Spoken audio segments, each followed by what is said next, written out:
मेरी जवान ननद की हरकतें कुछ दिनों से बहुत अजीब लग रही थी। मुझे पता चला था कि उसकी कोचिंग की छुट्टी हो गई थी, फिर भी वो रोज कोचिंग के नाम पर झूठ बोलकर कहीं जाती और रात तक वापस लौटती थी। रात में भी उसके कमरे से अजीब आवाजें आती। कुछ पूछो तो कहती कि ये मेरा पर्सनल मैटर है। एक दिन जब वो घर से बाहर गई तो मैं चुपके से उसके कमरे की तलाशी लेने लगी और तब मुझे उसके कमरे से वो चीज मिली जिसे पति पत्नी अपने नए रिश्ते की शुरुआत करने के समय उसका पैकेट देखकर मैं तो शर्म से। मेरा नाम रचना है। 17 साल की उम्र में ही मेरी शादी हो गई थी और मेरे पति अविनाश की उम्र भी उस समय सिर्फ 19 साल थी। हमारे खानदान में लड़कियों की शादी तो जल्दी हो जाती थी, लेकिन अविनाश की इतनी कम उम्र में शादी करने के पीछे एक बड़ी वजह थी। जब अविनाश 17 साल के थे तो अविनाश के घर में एक प्यारी सी बहन ने जन्म लिया था, लेकिन जब अविनाश की बहन प्रिया 2 साल की थी तब अविनाश के माता पिता का एक एक्सीडेंट में देहांत हो गया था। अविनाश उस समय खुद पढ़ाई कर रहे थे और ऐसे में प्रिया को संभालना उनके लिए बहुत मुश्किल था। उस समय कोई भी रिश्तेदार दोनों भाई बहन की जिम्मेदारी उठाने के लिए आगे नहीं बढ़ा था। तब दूर की एक दादी ने अविनाश को ये सलाह दी कि तुम शादी कर लो, घर में बहू आ जाएगी तो वो ही प्रिया को संभाल लेगी। और इस तरह केवल 19 साल की उम्र में ही अविनाश की मुझसे शादी हो गई। मैं भी उस समय बहुत कम उम्र की थी, दुनियादारी की ज्यादा कोई समझ नहीं थी। जब सुहाग की सेज पर बैठी मैं अविनाश का इंतजार कर रही थी तो उन्होंने आकर मेरी गोद में छोटी सी प्रिया को बिठा दिया था और मुझसे कहा, रचना, आज से प्रिया तुम्हारी बेटी है, इसे माँ का प्यार देना। मुझे तुमसे और कुछ नहीं चाहिए, बस मेरी बहन प्रिया को कोई तकलीफ ना हो। मैंने भी खुले दिल से प्रिया को अपना लिया था। मैं उसे बिल्कुल अपने बच्चों की तरह ही रखती थी। फिर देखते ही देखते प्रिया कब 18 साल की हो गई मुझे पता ही नहीं चला। मैं अभी अभी सारे घर का काम निपटा कर फ्री हुई थी कि तभी अविनाश ने मुझसे पूछा, रचना, प्रिया अभी तक कोचिंग से वापस क्यों नहीं आई?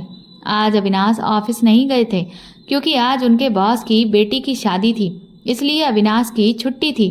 दोपहर का खाना खाने के बाद वो सो गए थे और अब 5 बजे उनकी आंख खुली तो उठते ही सबसे पहले उन्होंने अपनी बहन के बारे में पूछा था। मैंने मुस्कुराते हुए कहा, अविनाश, तुम बाहर की दुनिया में और अपने ऑफिस में इतना खो गए हो कि तुम्हें पता ही नहीं कि तुम्हारी बहन प्रिया घर देर से ही आती है। मेरी इस बात पर अविनाश हैरान होकर मुझे देखने लगे और बोले, रचना, तुम ये क्या कह रही हो? आखिर तुम्हारे कहने का मतलब क्या है? मैंने कहा, अविनाश, मेरे कहने का कोई भी मतलब नहीं है, बस सीधी सी साफ बात है जो मैं आपको बता रही हूँ कि प्रिया कोचिंग से लेट घर आती है। उसने मुझे बता रखा है कि उसकी छुट्टी लेट होती है, बस इसीलिए घर देर से पहुँच पाती है। मेरी बात सुनकर अविनाश थोड़ा गुस्से में बोले, रचना, तुमने कभी मुझे इसके बारे में पहले क्यों नहीं बताया? मैं बोली, इसमें बताने वाली क्या बात है? जब उसकी छुट्टी ही लेट होती है तो लेट ही घर पहुंचेगी, और ऐसा तो नहीं है कि रात हो जाती है और शाम होते ही वो घर आ जाती है। तो मैं बेकार में तुमसे शिकायत करके बच्ची के खिलाफ तुम्हारे कान क्यों भरूं? मुझे अविनाश की बात बिल्कुल पसंद नहीं आई थी, इसीलिए मेरी आवाज में थोड़ा गुस्सा आ गया था। मुझे ऐसे मर्द बिल्कुल भी पसंद नहीं थे जो औरतों पर बेकार में अपनी धौंस जमाते हैं और उन पर अपना हुक्म चलाते हैं।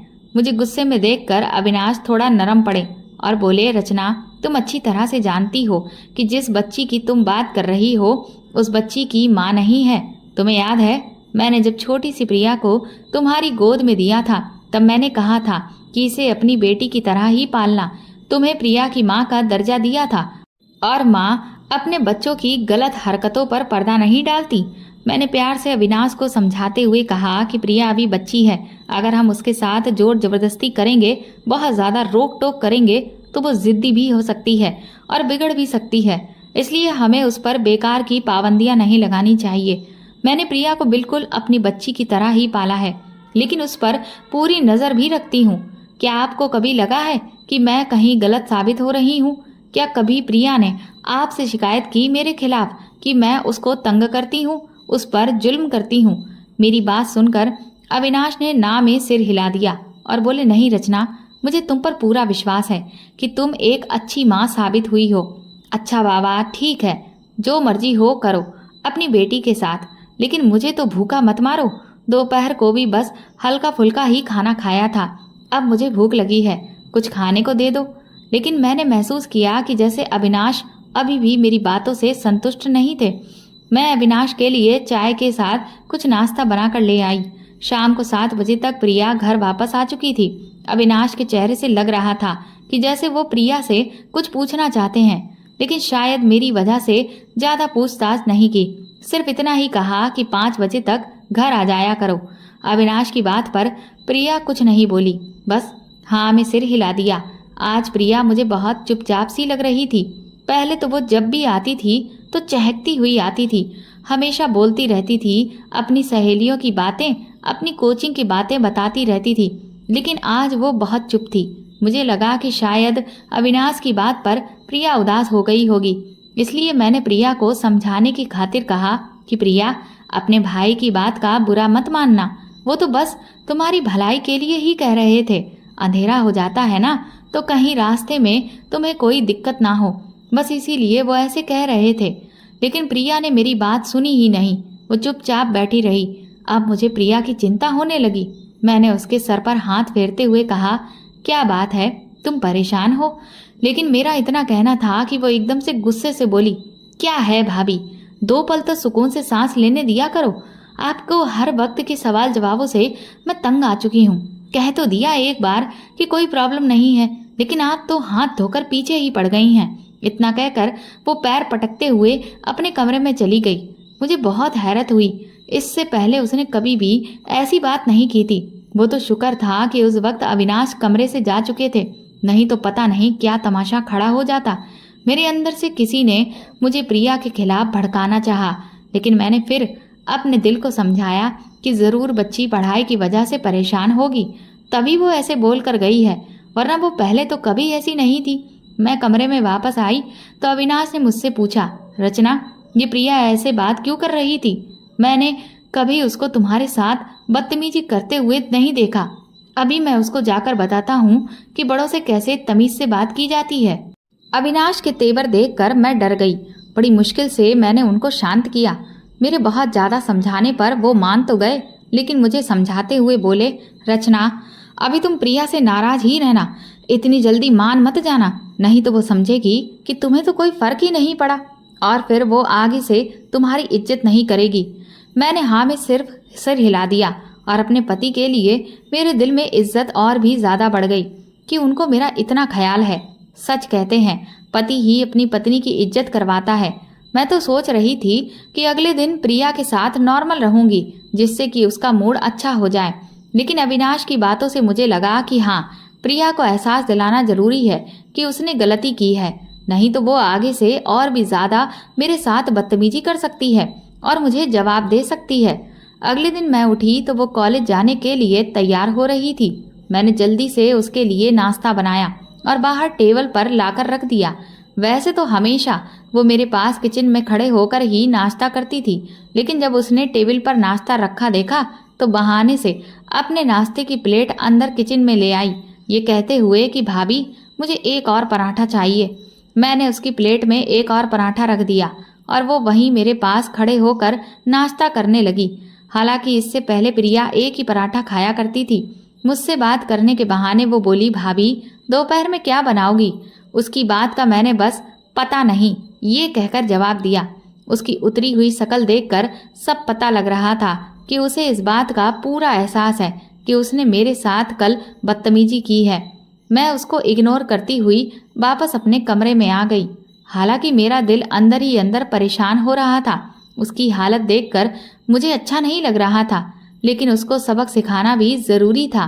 कॉलेज जाने से पहले वो मेरे पास आई तो मैंने कुछ पैसे उसकी तरफ बढ़ा दिए, लेकिन पैसे लेने की जगह वो एकदम से मेरे गले लग गई और आंखों में आंसू भरते हुए बोली, भाभी, मुझे माफ कर दो। पता नहीं कल मुझे क्या हो गया था जो मैं आपको इतना कुछ बोल गई। कल मुझे मम्मी की याद भी बहुत आ रही थी और मेरी सबसे अच्छी दोस्त भी मुझसे नाराज थी, इसलिए मेरा मूड बहुत खराब था। भाभी, मुझे माफ कर दो। ये कहते कहते वो हिचकियां ले लेकर रोने लगी। उसके रोने से ही मैं एकदम परेशान हो गई। मैंने उसको चुप कराया और उसके माथे को चूमते हुए बोला, प्रिया बेटा, परेशान मत हो, मैंने तुम्हें माफ कर दिया है। मैं तुमसे नाराज नहीं थी, बस मुझे दुख हुआ था और मैं तुम्हें एहसास दिलाना चाहती थी कि तुम्हारा रवैया मेरे साथ गलत था। मेरी बातों से वो खुश हो गई और संतुष्ट होकर कॉलेज चली गई और उसको देखकर मैं भी खुश हो गई। उसके साथ इतना सख्त रवैया अपनाते हुए मुझे भी बहुत बुरा लग रहा था। प्रिया को मैंने बिल्कुल अपनी बेटी की तरह ही पाला था। भगवान ने मेरी किस्मत में औलाद की खुशी नहीं लिखी थी, लेकिन औलाद की कमी मैंने प्रिया से ही पूरी की। मेरे सारे लाड़ प्यार का जरिया बस वही थी। कुछ दिनों से मैं ये नोट कर रही थी कि वो सुबह कॉलेज जाने के बाद दोपहर को घर नहीं आती थी, सीधा वहीं से कोचिंग चली जाया करती थी। मैंने उससे पूछा तो कहने लगी, भाभी एग्जाम आने वाले हैं, सिलेबस बहुत ज़्यादा है और मुझे अपने कॉलेज में टॉप करना है, इसलिए मैं ज़्यादा से ज़्यादा पढ़ाई करती हूँ और 7 बजे तक वो कोचिंग से घर वापस आ जाया करती थी। लेकिन मैंने महसूस किया था कि जब भी वो कोचिंग से शाम को वापस आती तो बहुत ज़्यादा थकी थकी सी होती थी, उससे ठीक से चला भी नहीं जा पा रहा होता था। फिर मैंने अपने आप को तसल्ली दी कि 2-2 जगह जाकर पढ़ाई करती है तो थक जाती होगी बेचारी। आज अविनाश की मौसेरी बहन हमारे घर आई थी। मेरे घर कोई भी मेहमान आता तो मैं दिल खोल कर उनका स्वागत करती थी, लेकिन कोई भी मेहमान आता था तो वो मेरा दिल तोड़े बिना नहीं जाता था। जाते हुए लोग अक्सर मुझे ये एहसास कराकर ही जाते थे कि मैं एक बांझ हूँ, और आज तो हद ही हो गई थी जब सरिता दीदी ने कहा कि अविनाश भैया आपको तो दूसरी शादी कर लेनी चाहिए, क्योंकि मुझे लगता है कि अब भाभी कभी माँ नहीं बनेगी। अगर भगवान ने उन्हें औलाद की खुशी देनी ही होती तो ना जाने कब की दे दी होती।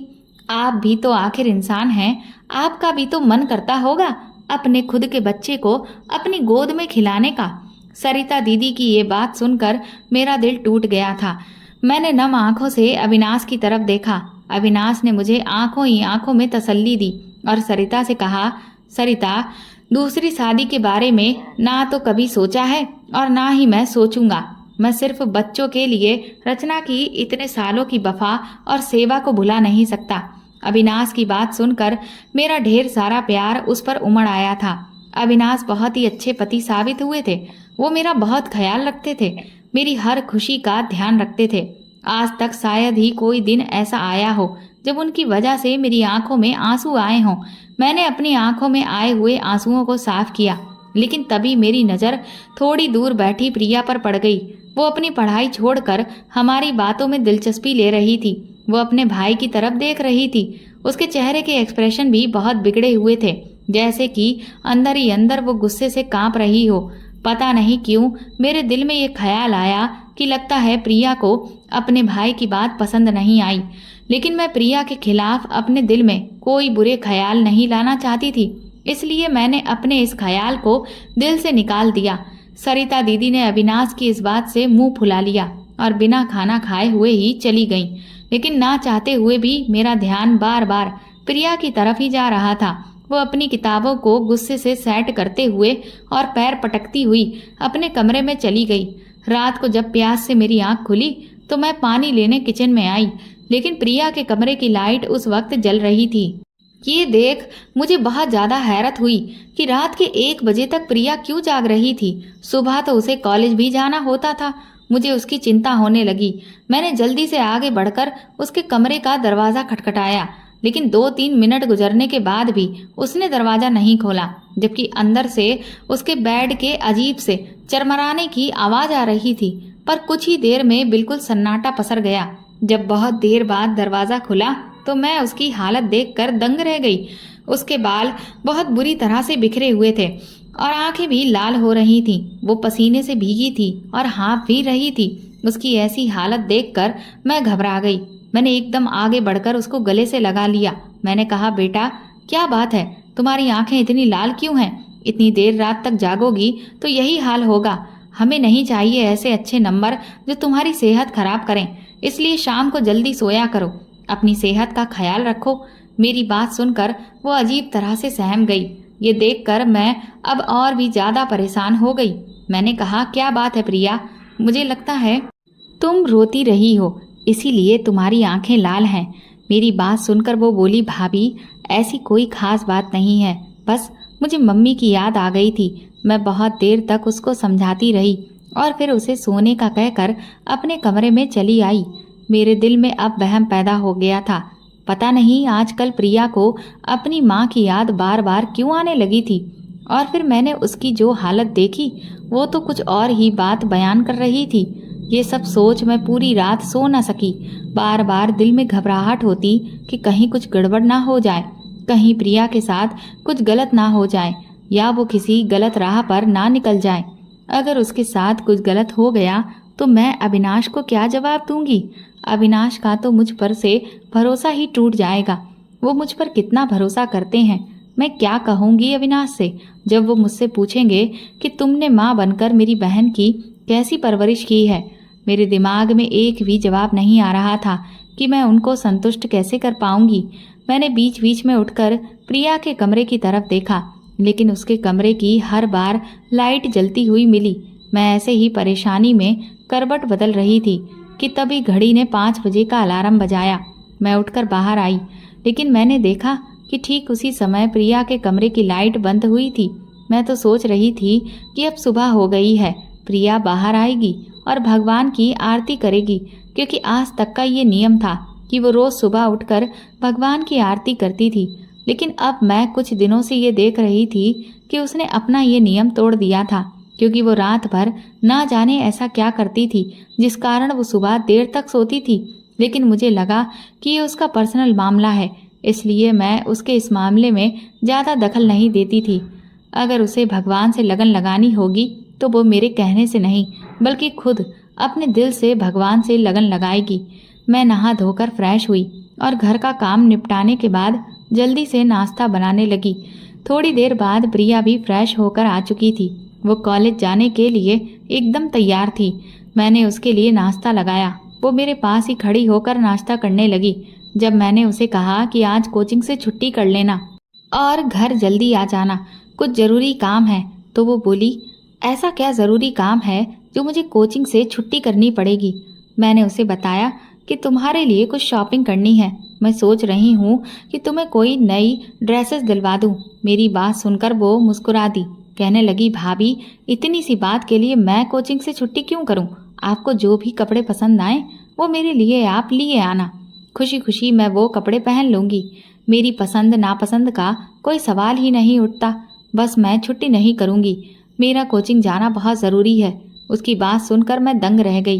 ये पहली बार हुआ था कि शॉपिंग के नाम से प्रिया को खुशी नहीं हुई थी, जबकि पहले तो वो शॉपिंग के नाम से खुशी से उछल पड़ती थी। फिर चाहे कोचिंग हो या कॉलेज हो, वो वहाँ की छुट्टी कर ही लेती थी। लेकिन आज पता नहीं क्यों छुट्टी करने के लिए वो बिल्कुल भी राजी नहीं हुई। मेरे दिल में अजीब अजीब ख्याल आने लगे। उसके जाने के कुछ देर बाद ही मैं फौरन उसकी कोचिंग जा पहुंची। लेकिन जब मैं वहां पहुंची तो पता चला कि कोचिंग में तो छुट्टी है, क्योंकि टीचर की खुद की शादी थी। इसलिए पूरे हफ्ते कोई बच्चा वहां नहीं जा रहा था। अब मेरी हालत बिगड़ने लगी, क्योंकि किसी और की बेटी बहुत बड़ी जिम्मेदारी होती है। अविनाश अपनी बहन के बारे में मुझसे पूछते तो मैं इस बात का क्या जवाब देती कि ये सब क्या हो रहा है। मैं दोपहर का खाना अकेले खाती थी, लेकिन आज सच जानने के बाद मेरे पेट में पानी का एक घूंट भी नहीं गया। शाम को जब प्रिया अपने समय से पहले लौटी तब तक मैं गुस्से से जलती रही थी। उसके आते ही मैं उसका हाथ पकड़कर उसे कमरे में ले गई और उससे पूछा कि कहाँ गई थी तुम। इस पर प्रिया ने वही जवाब दिया कि मैं कोचिंग गई थी। और कहाँ गई थी? मैंने कहा, कौन सी कोचिंग? कोचिंग की छुट्टियाँ लगी हुई हैं। बताओ, तुमने मुझसे झूठ क्यों बोला? तुम मुझसे क्या छुपा रही हो? पता है आज मैं कितना परेशान हूँ। अन्न का एक दाना भी मेरे पेट में नहीं गया है। मेरी बात सुनकर वो मुस्कुरा दी, बोली, भाभी बस इतनी सी बात के लिए आप इतना परेशान हो गई थी कि आपने खाना भी नहीं खाया। मैंने उससे कहा कि ये तुम्हें इतनी सी बात लग रही है?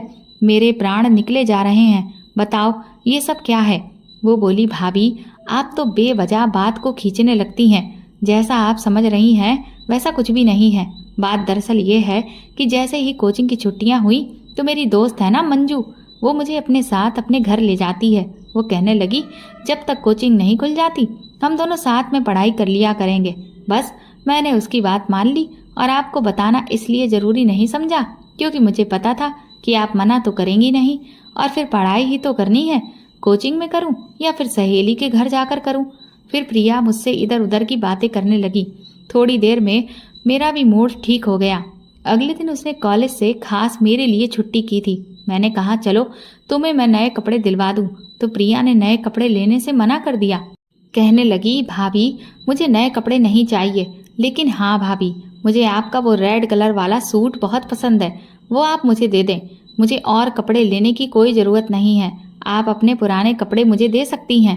आपके कपड़े पहनकर मुझे खुशी होगी। प्रिया की बात ने मुझे हैरान कर दिया था। मैंने कहा कि तुम ये कैसी बातें कर रही हो, भला मैं तुम्हें अपने पुराने कपड़े कैसे दे सकती हूँ। इस पर वो बोली कि क्या भाभी माँ के कपड़े बेटी के लिए उतरन हो सकते हैं। आप तो मेरी माँ समान हैं और मुझे बहुत खुशी होगी जब मैं आपके उतरे हुए कपड़े पहनूं। प्रिया की जिद के आगे मैं मजबूर हो गई और मैंने अपनी अलमारी से 4-5 ड्रेसेस निकाल कर उसको दे दिए, लेकिन मैंने उसे वही कपड़े दिए जो मेरे पास सबसे अच्छे और नए थे। मेरा दिल बिल्कुल भी नहीं कर रहा था कि प्रिया मेरे पुराने कपड़े पहने। मैंने महसूस किया कि कपड़े लेते हुए भी प्रिया के चेहरे पर उदासी थी। बार बार मैं उसका चेहरा पढ़ने की कोशिश कर रही थी, लेकिन मुझे कुछ समझ में नहीं आ रहा था। पर उससे कुछ पूछना भी बेकार था, क्योंकि वो 100 बहाने बनाकर साफ बच जाती।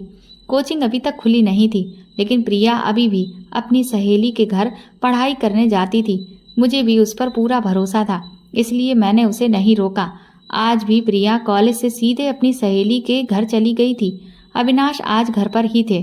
पता नहीं आज अचानक से मेरे मन में क्या आया कि एकदम से मैं उनसे कहने लगी, अविनाश, प्रिया के रहने से घर में रौनक रहती है और उसके जाते ही एकदम सन्नाटा हो जाता है। सोचो, जब प्रिया की शादी हो जाएगी तो ये घर काटने को दौड़ेगा। काश भगवान ने हमें भी बच्चे की खुशी दी होती, लेकिन शायद हमारे नसीब में बच्चों की खुशी है ही नहीं। अविनाश, अब तो मुझे भी लगता है कि तुम्हें दूसरी शादी कर लेनी चाहिए थी। कम से कम इस घर में बच्चों की किलकारियां तो गूंजती। मेरी बात सुनकर अविनाश बोले, बस रचना, आज तुमने जो कह दिया सो कह दिया। आगे से कभी भी ये बात अपने मुंह से मत निकालना। मैं तुमसे बहुत प्यार करता हूँ और तुम्हारे बिना रहने के बारे में मैं सोच भी नहीं सकता। जो कुछ भी तुमने मेरे लिए किया है, क्या मैं उसका सिला तुम्हारे सर पर सौतन ला कर दूं? मैं कभी भी दूसरी शादी नहीं करूँगा। हाँ, बच्चे की कमी मुझे भी खलती है, लेकिन शायद यही हमारी किस्मत है। तभी मेरी नज़र गेट पर खड़ी प्रिया पर पड़ी। वो शायद अभी अभी आई थी। अंदर आते ही वो मेरे पास या अविनाश के पास आने की बजाय सीधा अपने कमरे में चली गई। अविनाश को ये बात बिल्कुल भी पसंद नहीं आई, लेकिन मैंने जैसे तैसे करके उस बात को रफा दफा किया। रात को जब सब खाना खाकर अपने कमरे में चले गए तो मैं थोड़ी देर के लिए प्रिया के पास चली आई। आज भी मुझे उसकी आंखें लाल लग रही थी। मैंने पूछा, क्या बात है, आज तुम फिर रोई हो? मेरी बात सुनकर उसकी आंखों में और भी ज़्यादा आंसू आ गए। वो कहने लगी, हाँ, मुझे फिर से मम्मी की याद आ गई थी। मुझे बहुत दुख हुआ प्रिया, तुम आजकल अपनी माँ को कुछ ज़्यादा ही याद करती हो। मैं मानती हूँ कि माँ की जगह कोई नहीं ले सकता, लेकिन मैंने तुम्हें अपनी बेटी समझकर पाला है। मैं भी तो तुम्हारी माँ हूँ। फिर तुम्हें ऐसा क्यों लगता है कि तुम्हारी जिंदगी में माँ की कमी है, जो हर वक्त तुम अपनी माँ को याद करके रोती रहती हो? मेरी बात सुनकर प्रिया बोली, आपने तो मुझे माँ से भी बढ़कर प्यार दिया है। बस ऐसे ही कभी कभी मम्मी की याद आ जाती है। कुछ देर मैं उसके पास बैठी रही, फिर वापस अपने कमरे में आ गई। अगले दिन से प्रिया ने कुछ ऐसा किया कि मैं हैरान रह गई। शाम को वो नहाने के लिए बाथरूम में घुस गई और जब नहाकर निकली तो मैं उसे देखकर हैरान रह गई, क्योंकि उसने मेरा गंदा उतरा हुआ सूट पहन रखा था। मैंने कहा, ये क्या तुम्हारे पास कपड़े नहीं हैं जो तुमने मेरे गंदे कपड़े पहन रखे हैं? मेरी बात सुनकर वो बोली, भाभी, आपके कपड़े पहनती हूँ तो आपकी खुशबू आती है, बस इसीलिए पहन लिया। मैंने उससे कहा, लेकिन कम से कम धुला हुआ सूट तो पहन लेती। ये तो मैला सूट है, इसे पहनने की क्या जरूरत थी? वो बोली, लेकिन भाभी, कपड़े धोने के बाद उनमें से आपकी खुशबू चली जाती है, इसलिए मैंने आपके गंदे कपड़े पहन लिए। अभी प्रिया को मेरे कपड़े पहने हुए 15 मिनट हुए थे कि तभी अविनाश घर आ गए, और फिर उसके बाद तो रोज ही यही होने लगा। अविनाश के घर आने से 15 मिनट पहले प्रिया मेरा उतरा हुआ सूट पहन लिया करती थी। अब तो अविनाश ने भी ये नोटिस करना शुरू कर दिया था। एक दिन वो मुझसे कहने लगे, रचना, प्रिया हर वक्त तुम्हारे कपड़े क्यों पहने रहती है? क्या उसके पास अपने कपड़े नहीं बचे हैं? मैं बोली, नहीं अविनाश, ऐसी बात नहीं है। प्रिया के पास ढेर सारे कपड़े पड़े हुए हैं, बल्कि मैंने तो उस दिन भी उससे कहा था कि चलो तुम्हारे लिए नए कपड़े लेकर आते हैं, लेकिन उसने मना कर दिया। मेरी बात सुनकर अविनाश संतुष्ट नहीं हुए थे। मेरे दिल में ख्याल आया कि कहीं अविनाश ये तो नहीं सोच रहे हैं कि मैं उनकी बहन को अपने उतरे हुए कपड़े जानबूझकर पहनाती हूँ। अगले दिन नहाने के बाद मैंने अपने कपड़े फौरन धो दिए, जिससे कि प्रिया को मेरे गंदे कपड़े ना मिले। लेकिन मुझे हैरत उस वक्त हुई जब प्रिया ने इसी बात पर पूरा घर सर पर उठा लिया। वो कहने लगी, भाभी, जब आपको अच्छे से ये बात पता है कि मैं आपके उतरे हुए कपड़े पहनती हूँ, तो फिर आपने अपने कपड़े आज क्यों धोए? इधर अविनाश के आने का भी समय हो रहा था। मैंने जैसे तैसे करके उसको शांत करने की कोशिश की, लेकिन वो किसी भी तरह से शांत हो ही नहीं रही थी और बार बार घड़ी की तरफ देख रही थी। प्रिया बोली, भाभी, आप अभी दूसरे कपड़े पहन लें और ये उतरे हुए कपड़े मुझे दे दें, मैं पहन लूँगी। अब तो पता नहीं क्यों मेरे दिल में भी शक होने लगा कि ज़रूर कोई बड़ी गड़बड़ है। अविनाश के आने का समय हो चुका था और मैं घर में कोई अशांति नहीं चाहती थी, इसलिए मैंने दूसरे कपड़े पहने और अपने पहने हुए कपड़े प्रिया को दे दिए। प्रिया ने खुशी खुशी वो कपड़े पहन लिए, लेकिन मैंने भी अब सोच लिया था कि मैं सच्चाई जान कर रहूँगी। अगले दिन संडे था। घर का कुछ सामान लेने के लिए अविनाश पास की दुकान पर गए हुए थे। उनके साथ प्रिया भी चली गई थी। अब मेरे पास यही मौका था। मैं प्रिया के कमरे में आ गई। बेड पर वही रात वाला सूट पड़ा हुआ था जो कल रात उसने पहना था। मैं प्रिया के कमरे की तलाशी लेने लगी। जैसे ही मैंने बेड के गद्दे के नीचे हाथ डाला तो मेरे होश उड़ गए, क्योंकि उस वक्त मेरे हाथ में एक पैकेट लगा, जिसे देखकर मैं दंग रह गई कि भला प्रिया के पास ये पैकेट क्या कर रहा है। वो तो शादीशुदा भी नहीं है, फिर उसके पास इस तरह की चीज़ कैसे निकल सकती है। अब तो मुझे कुछ भी समझ नहीं आ रहा था कि आखिर ये लड़की कर क्या रही है। दरअसल वो पैकेट सिंदूर का था, जिसमें ढेर सारा सिंदूर भरा पड़ा था। फिर मैंने जैसे ही बेड पर रखे तकिए को हटाया तो मुझे बहुत ही अजीब सी गंदी सी बदबू आई। मैंने गौर किया तो वो मेरे कपड़ों से आ रही थी। मैंने जल्दी से कपड़ों को उलट पलट कर देखा तो मेरे सिर पर आसमान टूट पड़ा। मेरे कपड़ों में खून लगा हुआ था और कपड़ों से इतनी गंदी बदबू आ रही थी कि उन्हें छुआ भी नहीं जा रहा था। मैंने जल्दी से कपड़े दूर फेंक दिए। तभी दरवाज़ा खोलकर प्रिया आ गई और मुझे अपने कमरे में देखकर एकदम से हड़बड़ा गई। मैंने कहा, प्रिया, ये सब क्या है? आज मुझे सब कुछ सच सच बताओ। तुमने मुझे सच नहीं बताया तो हो सकता है हम दोनों के बीच बने इस माँ बेटी के रिश्ते को मैं ख़त्म कर दूँ। मेरी बात सुनकर प्रिया बहुत ज़्यादा डर गई और रोते हुए मेरे पैरों में बैठ गई। वो बोली, नहीं भाभी, अगर आपने ऐसा किया तो मैं मर जाऊंगी। मैंने उसके कंधों से पकड़कर उसे उठाया। मैंने उससे कहा, तो फिर बताओ मुझे ये सब क्या है? तुम रोज मेरे उतरे हुए कपड़े क्यों पहनती हो और मेरे कपड़ों में खून क्यों लगा है? और ये सिंदूर का पैकेट तुम्हारे पास क्या कर रहा है? वो अपनी आंखें साफ करते हुए बोली, मुझसे आपका दुख देखा नहीं जाता। जब भी लोग आपको बांझपन का ताना देते हैं तो मेरा दिल खून के आंसू रोने लगता है। मैं जब आपकी सूनी गोद देखती हूँ तो फिर मुझे समझ नहीं आता कि मैं ऐसा क्या करूँ कि आपकी गोद कैसे भी करके भर जाए। कभी कभी ये सोचकर मैं बहुत ज़्यादा डर जाती हूँ कि कहीं भैया दूसरी शादी ना कर लें। ये सारी बातें मैंने अपनी सहेली को बताई तो उसने मुझे एक ऐसी औरत के बारे में बताया जो जादू टोने का काम करती है और वो मेरी परेशानी दूर कर सकती थी। मैं और मंजू उस औरत के पास गए तो उस औरत ने कहा कि अगर तुम अपनी भाभी को ठीक करना चाहती हो तो तुम्हें अपनी भाभी माँ की बीमारी अपने अंदर लेनी होगी और उसके लिए तुम अपनी भाभी के कपड़े पहनकर मेरे पास आना। फिर मैं कुछ ऐसे मंत्र पढ़ूंगी कि तुम्हारी भाभी की बीमारी तुम्हारे अंदर आ जाएगी। 9 दिन तक मैं आपके कपड़े पहनकर उसके पास जाती रही। 10वें दिन उस औरत ने कहा कि अब जो कुछ करना है तुम्हें अपने घर पर ही करना है। रोज शाम को 7 बजे 21 दिन तक तुम अपनी भाभी के उतरे हुए कपड़े पहनोगी और मेरा दिया हुआ ये मुर्गी का खून उन कपड़ों पर तुम्हें लगाना है और सिंदूर के घेरे में रखकर एक मंत्र पढ़ना है। पूरी रात फिर यही वाले कपड़े तुम्हें पहनने हैं और मंत्रों का जप करना है। भाभी 21 दिन में अभी 8 ही दिन हुए हैं और आप देखना 21 दिन होते ही आपकी बीमारी मेरे अंदर आ जाएगी और आप माँ बन जाएंगी। मैं हैरत से मुंह खोले प्रिया की बातें सुन रही थी। प्रिया, जो कि रिश्ते में मेरी ननद थी, वो मुझसे इतनी मोहब्बत करती है कि शायद कोई बेटी भी अपनी माँ से ना करे। मैंने कसकर उसको गले से लगा लिया। मैंने कहा, प्रिया मुझे माफ़ कर दो, जो मैंने तुम पर बेकार का शक किया। और तुम पागल हो, तुम मेरे लिए इतनी बड़ी कुर्बानी देने जा रही थी। तुम्हें क्या लगता है कि अपनी खुशियों के लिए मैं तुम्हारी खुशियों का गला घोट दूंगी? ऐसी खुशियाँ मुझे नहीं चाहिए जो तुम्हें दुख दें। प्रिया बेटा, ये सब अंधविश्वास होता है, ये जादू टोना कुछ भी नहीं होता। अगर भगवान मुझे औलाद देता तो पहले ही दे चुका होता, लेकिन मुझे अब औलाद की कोई ज़रूरत नहीं है, क्योंकि मेरी ज़िंदगी में मेरी औलाद से भी बढ़कर तुम हो। मैंने उसके माथे को चूम लिया। ये सब कुछ मैंने अविनाश को नहीं बताया, क्योंकि बेटियों के कुछ राज सिर्फ माँ के पास ही सुरक्षित होने चाहिए।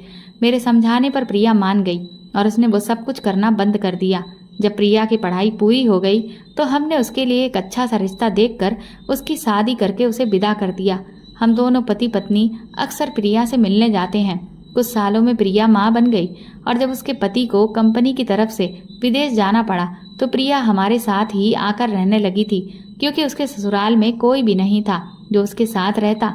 मैं और अविनाश अब बहुत खुश रहते हैं, क्योंकि हमें प्रिया के बच्चे का साथ जो मिल रहा है और हम उसी के साथ अपने माँ बाप बनने की सारी हसरतों को पूरा भी कर रहे हैं। तो दोस्तों, आपको ये कहानी कैसी लगी हमें कमेंट करके ज़रूर बताएं, और प्लीज़ इस कहानी को ज़्यादा से ज़्यादा शेयर और लाइक करके मेरे चैनल को सपोर्ट करें।